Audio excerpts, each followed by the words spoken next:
Hey, ladies and gentlemen, welcome back to the channel. You are here on the home of the Slightly Above Average Ship Review. I'm your host, KPZ. You can see we've got a match on straight, capture the base, tier 4 and 5. And we are in probably the rarest modern ship in the game. When I say modern ship, I'm trying to discount the alpha tester ships like the Texas Alpha and the G101 Alpha. Those are probably the rarest ships in the game. I'm saying of ships available to everyone playing the game. This is probably the rarest premium ship. The Japanese Tier 5 premium destroyer Shinonome. Hopefully that is how you pronounce it. As someone who's part Japanese, I probably should know how to pronounce it. So I'm just going to say that's how you pronounce Shinonome. Anyway, um, yeah, so it's a very rare destroyer. It's only available as a drop from the Super V or Super 5 crate. And as those of you know, the Super V crate was only available at the end of the treasure hunt and also available again at the end of the winter gift flurry, which is where I got it because I owned all the other ships that could have dropped from the crate at that point. Um, I don't want to say any more about the Shinonome simply because I am going to do a comparison with the tech tree counterpart, the Fubuki, on Friday, and I will reserve the rest of my comments about the Shinonome for that video. I need intelligence data. All right, I do need intelligence data. I also need people to shoot at the Skatovsky. Very dangerous ship. Ladies and gentlemen, if you have not watched my Katovsky early access video, I encourage you to watch it. I will tell you without reservation, it is probably one of the best matches I've ever had in World of Warships Legends. And it is right up there with my Monahan video. If you haven't watched those, um, the Monahan video has 7 kills. So if I'm saying the Katovsky video is right up there with the Monahan video, that might give you a clue as to why I'm saying that. All right.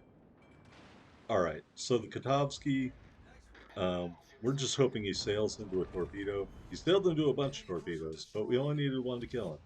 So overkill, yes, but that is what it is. All right, so we're going to just sit here in the smoke cloud and wait for a torpedo reload. There goes the Kadovsky torpedoes. They're not going to do anything. So while I'm doing that, I will take this moment to thank my 102 subscribers. Want to say my most recent subscriber, Mr. Haitian. Thank you for subscribing. And if somebody subscribes to me and they have a channel and it is visible, I will subscribe back. I can't promise I'm going to watch the videos on your pages, but I can promise I will subscribe to your channel because turnabout is fair play. You're subscribing to me, I will subscribe to you. And if you are another World of Warships content creator, not necessarily a community contributor, and you want to help increase views, I'm thinking about creating a content creators union, so to speak, where we subscribe to each other's pages and like each other's videos, things like that. All right, speaking of helping each other out, I'm going to help this California out. The California commander told me he wanted to see the bottom of the ocean here, and I am more than happy to oblige. Certainly going to take a lot more torpedoes than the Godowski did. 7 torpedoes. Finally, dead strike, kill number 2. That's how it's done. That is how it's done. Sorry the sound's off. I'm not a sound engineer. I'm just a moron with a computer and a video camera. Nice work. All right. So far we're having a pretty good match. I would say in most of the games I played in Shinonome, right here is where our battle contribution would end. Meaning our average match in this ship came about to about 2 kills and about 70,000 damage. In this match, we're going to go way better than that. I'm just saying, don't expect miracles out of this ship. It is a good destroyer, don't get me wrong. It is not the level of the Leone or the Gallant. It is definitely a better destroyer than those ships. But that being said, it is not a knock your socks off Kraken performer in and out. Because I feel pretty confidently if there was a Kraken available, and I played about 10 to 15 games in this thing, I would have gotten it. And I haven't gotten one yet. So is it Kraken capable? Absolutely. But you have to have the right scenario to do that, and this game was not the right scenario. It was a good scenario for getting a lot of damage, though, which is why I'm bringing you this match.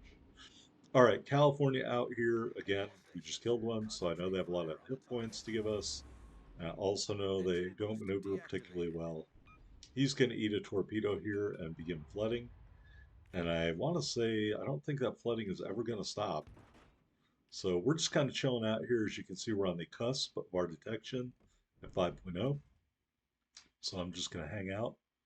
And more torpedoes coming in from us. And we're going to clip him with another Opening one fire on and enemy continue the spacecraft. flooding.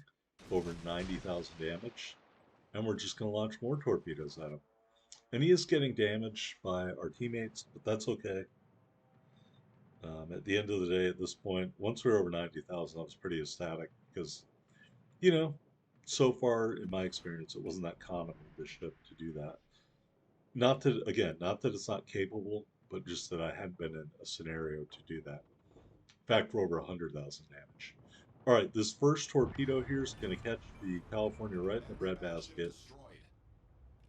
Kill number 3. All right, so looking here at the battle space, we've got a Ranger back on the cap who is almost dead, presumably being shot at by my teammates right now. And there he goes. We've got a couple of enemy ships down near our cap. We've got a Nevada and a Gorky here. Gorky is Attention. out of my torpedo Reporting to target range. position. Gorky is a ship I am worried about. Initially, think about moving towards the Gorky and engaging him. And then I'm like, you know what? He's out of torpedo range. Nevada's out of torpedo range. Still an airplane flying around there. Just got spotted.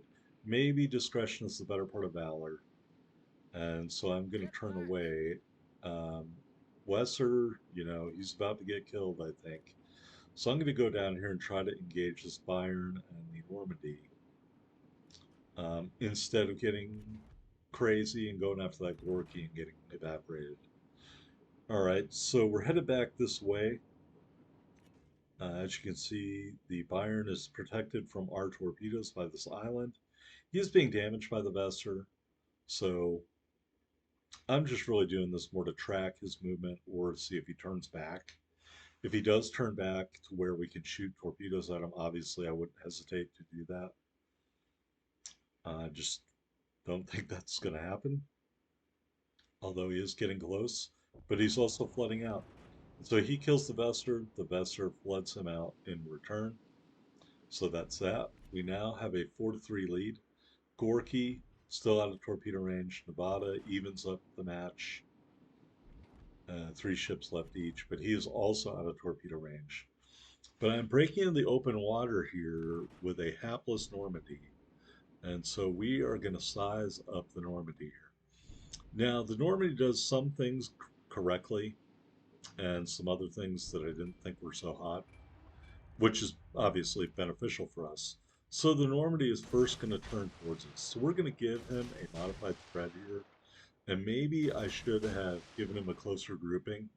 But when a ship is turning like this, it's hard to know when he's going to stop the turn. So I gave him this wide spread in order to make sure that at least one torpedo hits him. All right. Maybe that's a bad play on my part. Maybe I should have just shot on the indicator. Obviously, if these torpedoes were grouped up closer together um, and they ran into him, he'd probably be dead. But since he was turning, I wasn't sure where that turn was going to end. All right, we do hit him with one torpedo and get the high caliber, but all the rest of the torpedoes miss. And so he's doing good things here. He's going bow on to where the torpedoes came from. Eventually, here I'm going to get forced out of the cap circle, although not by detection. I kind of leave in order to draw his awareness down a little bit focus his attention on the ship shooting at him. He does take damage from the Dunkirk. So I do launch some more torpedoes here. But he is still continuing to maneuver and go bow on. And I don't think these torpedoes are going to do anything to him. I'm just trying to get into a situation where he's turning again or more of a broadside is presented because nothing's worse than shooting torpedoes at a battleship and having them sail right through them because you shot them and they had turned bow on to the torpedoes. So he's still being engaged by the Dunkirk, and I'm going to take this opportunity here while he is giving us somewhat more of a side profile to give him a tight spread there. In a minute here, we're going to pop back into our binocular view and check him out. And I'm just hoping to clip him with 2 torpedoes here, and hopefully that will finish him off. But who's to say? Who's to say? So we are safely out of his detectability range. He is the last ship remaining. I see him start to back up, so I give him one a little bit behind the indicator, and I'm hoping that he will back into them. This torpedo looks like it's going to do some damage. He damage cons the flooding, of which there really wasn't any, so I don't know why I said that. And then he gets taken out right there by the Dunkirk. End of the match. All right, so here we are on the victory screen. We end up with a high caliber medal, devastating strike medal, first blood medal, 130,702 total damage, 13 big torpedo strikes in the Shinonome, and 3 kills. We ended up with 359,000 and change in silver and 4835 ship XP and commander XP. There we are at the top of the board, 2479. I've had other games with more base XP, but this damage was definitely an outlier, and so I thought you'd enjoy this one. Also, a good game from the Dunkirky, not or Dunkirk. Not really mad he got that last kill. Um, I think we had a really good match. All right, here are the upgrades. You got the aiming system mod 1 and the propulsion mod 2. Loadout, pretty standard Japanese. 2 smoke generators, 2 engine boosts. We got that common battle booster for speed. Type 9 permanent camo, and yep, I'm the potato who bought the ship essentially, so I will fly the potato flag. 11,610 hit points with our build. Got those 3 twin 127 turrets, 10.3 kilometer firing range, 9.9-second reload, an abysmal 30-second turret turn. 1,800 HE shell damage, 7% fire chance. AP shells do 2,200 damage. Torpedoes, 2 triple tube launchers, reload in 64.2 seconds. Max damage, 15,294. 8-kilometer range at 67 knots. Detectability is 1,600 meters. Some of the worst destroyer AA in the game, maybe tied with the Glot for the very worst at just 2. 38.2 knots in the water, 640-meter turning circle, not great. 3.2-second rudder shift time. And detectability, 5 on the surface, 2.7 from the air, 2.3 when firing in smoke. I think we're going to take a peek at our commander here, Reizo Tanaka, or not. Maybe we're just going to admire the Shinonome at port. It's a Japanese torpedo boat. If you like those, great. Um, would I buy it? If it was on sale for 8,000 doubloons, yeah, I would buy it. Don't go out of your way to get it. You'll see why on Friday. I will compare it to the Fubuki. Thanks for watching, everybody.